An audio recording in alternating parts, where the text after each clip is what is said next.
Hello दोस्तों, मैं हूं आपका दोस्त एडवोकेट शिवेंद्र प्रताप सिंह। आज हम बात करेंगे कि अगर 376 की धमकी मिल रही है, कहने का मतलब ये कि अगर आपके ऊपर 376 का केस करने की धमकी मिल रही है, पहला सवाल। दूसरा ये कि या फिर आपके ऊपर फर्जी 376 लगा ही दिया गया है, तो आप अपना बचाव कैसे कर सकते हैं, आप अपने बचाव में क्या क्या कर सकते हैं, या खिलाफ पार्टी यानी कि जिसने 376 की एफआईआर करने की धमकी दी या 376 की एफआईआर जिसने कर दिया, उस पर क्या क्या कार्रवाई कर सकते हैं। साथ ही साथ बात करेंगे कि अगर आपके ऊपर 376 का केस ऐसे स्थिति में लगाया गया कि पहले से आप दोनों पक्षों में कोई केस चल रहा था, उस केस को हल्का करने के लिए अगर आपके ऊपर केस लगाया गया तो इसके बारे में भी बात करेंगे।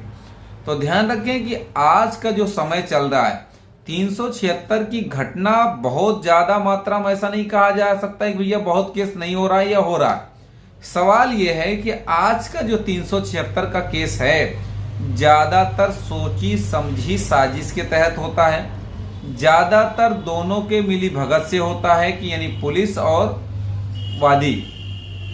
अब सवाल यह है कि तीसरा जो पॉइंट होता है, क्यों होता है कि भाई 376 का केस कभी कभी एक दोनों पक्षों के बीच कोई डिस्प्यूट चल रहा होता है, जमीन का विवाद चल रहा होता है, या फिर किसी प्रकार का कोई विवाद चल रहा होता है। कभी कभी पहले से कोई एफआईआर हुई भी रहती है, छोटी मोटी लड़ाई झगड़ा मार पिटाई, इस तरह की गाली गलौज, इस तरह का कोई मामला चल रहा होता है, यानी कि मामला दुश्मनी वाला होता है। तो जब मामला दुश्मनी वाला होता है, जिसने पहले एफआईआर कराई थी, अब दूसरे पक्ष को यह लगता है कि मैं इसको भी जेल भेजाऊंगा। उस ईर्ष्या में, उस द्वेष में, उस खुन्नस में वो क्या करता है, पुलिस से साठगांठ करता है। और पुलिस से साठगांठ करने पर उसे लगता है भैया जेल कैसे ये भेजा जाए इसको। तो पुलिस राय मशवरा करती है, या कुछ हमारे भाई अधिवक्ता बंधु भी हैं, मैं किसी पे आरोप प्रत्यारोप नहीं लगा रहा हूं, लेकिन ऐसा होता भी है। मैं क्षमा चाहता हूं अपने अधिवक्ता बंधुओं से। इनकी राय से, पुलिस की राय से और पैसे खिला के पुलिस को एक 376 का फर्जी मुकदमा लगाया जाता है, जिसने पहले से आप पे एफआईआर करा था उसके ऊपर। वो इसलिए ताकि उस केस में ये कंप्रोमाइज कर जाए, या उस केस को हल्का बनाने के लिए ये एफआईआर करी जाती है। तो इस तरीके से अगर आपके ऊपर एफआईआर करी गई, तो ध्यान रखें कि आप सीधे पिछले केस का सारा हवाला देते हुए, पिछले केस के बारे में सारी बात बताते हुए आप माननीय हाईकोर्ट में जाएं, क्रिमिनल रिट फाइल करें। एफआईआर केस भी हो सकती है, नहीं होगी तो आपको स्टे 100% मिल जाएगा। तीसरा रास्ता ये है, दूसरा रास्ता ये है कि आप एंटीसिपेटिक बेल भी फाइल कर सकते हैं। अगर इन केस आपकी चार्जशीट फाइल हो गई है, तो आप 482 में भी चार्जशीट चैलेंज कर सकते हैं। चौथा रास्ता ये कि फिर भी अगर आपको लगता है कि भाई कुछ भी हो, जेल चले गए, धोखे से गए, नहीं जानकारी थी उसके बाद चले गए, तो जेल अगर चले भी गए, आ गए, उसके बाद आप सीधे डिस्चार्ज फाइल कर दें। धारा 227 सीआरपीसी में आप डिस्चार्ज फाइल करें, अपने पुराने केस का जिक्र करते हुए कि भैया हमें क्यों फंसाया गया, किस कारण से फंसाया गया, इसका मोटिव क्या था।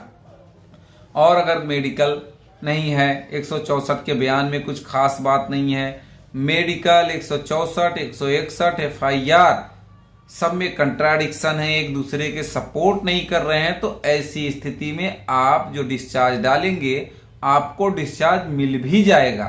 अब डिस्चार्ज से संबंधित कोई जजमेंट भी अगर चाहिए होगा तो भी बताइएगा, मेरे पास ऐसे जजमेंट्स हैं, तो आपको इस तरह से राहत मिलेगी। देखिए ये 376, ऐसा नहीं 376 की घटना नहीं हो रही है, जो सही में 376 का अपराध जिसके साथ हो भी रहा है, भाई वो किसी को फांसी पे लटकवा दे, उससे हमें कोई आपत्ति नहीं है। हम यहाँ पे लड़के के फेवर में या लड़की के फेवर में की बात नहीं कर रहे हैं, हम जनरली जो हो रहा है आजकल उसके बारे में बात कर रहे हैं। और हमारा ये बिल्कुल मोटिव नहीं, हमारा ये बिल्कुल भी मकसद नहीं है कोई हम फर्जी के लड़के फेवर में हैं, औरतों के विपक्ष में हैं, ऐसा बिल्कुल भी नहीं है। लेकिन जो केस सामने आते हैं भाई, पहले से दोनों पक्षों के विवाद चल रहा है, लड़ाई झगड़ा हुई है, एक पक्ष ने FIR भी कर रखा है, दूसरे पक्ष ने पहुंचा उसके ऊपर 376 लगा दिया। ऐसे घटनाएं हैं, ऐसे केस हैं। तो ऐसी स्थिति में आपके ऊपर जो आरोप प्रत्यारोप लगाए गए उसे साबित करने के लिए तमाम रास्ते भी हैं आपके पास, तमाम एविडेंस भी है। घटना के दिन तारीख क्या था, समय क्या था, कहाँ थे आप, कहाँ नहीं थे, उसका भी एविडेंस। खैर वो तो अलग अलग मामलों में अलग अलग चीजें होती है, उसमें डिस्कशन का मामला होता है। तो उम्मीद करता हूँ, आशा करता हूँ आज का यह वीडियो आपको बेहद पसंद आया होगा। अगर वीडियो पसंद आया तो वीडियो को लाइक करें, शेयर करें, यूट्यूब चैनल को जरूर सब्सक्राइब करें।